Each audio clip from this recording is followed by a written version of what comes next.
রাস্তা নির্মাণ করার জন্য শিলচর আগরতলাগামী যাত্রীবাহী রেল আটকে শুক্রবার রেল লাইন অবরোধ করে স্থানীয় বাসিন্দারা। তাদের অভিযোগ, রেলের স্থানীয় কর্তৃপক্ষের মাধ্যমে ওই এলাকার লোকজনদের রেল লাইন পারাপারের রাস্তায় পিলার বসিয়ে দেওয়ায় প্রত্যেককে সমস্যার মধ্যে পড়েন। এলাকার রাস্তা বন্ধ করে দেওয়ায় বিক্ষুব্ধ লোকজন শেষ পর্যন্ত আগরতলা রেল আটকে দেয়। এই ঘটনায় রেল কর্তৃপক্ষের আধিকারিকরা ঘটনাস্থলে ছুটে আসেন। পরে পরিস্থিতি নিয়ন্ত্রণ করা সম্ভব হয় এবং রেল যাতায়াত শুরু হয়।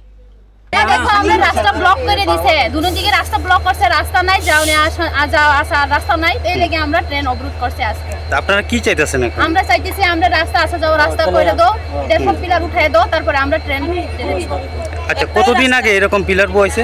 আজকে বইছে দুপুরবেলা, কেউ নাই, পাড়ারও ইনফরমেশন করে না, এমনি তারা আয়েশেরা বয়ে গেছে। রেলের কারুরে বিষয়টা জানাইছেন নি? না, জানাইছে না, আমরা জানাইছি না। তো আমরা আয়া দেখছি এখানে পিলার সব মানে তারা লাগাই গেছে, তারপরে আমরা অবরোধ করতে বাধ্য। আচ্ছা, এই রাস্তা দিয়ে আপনারা কই যান? এই রাস্তা দিয়ে আমরা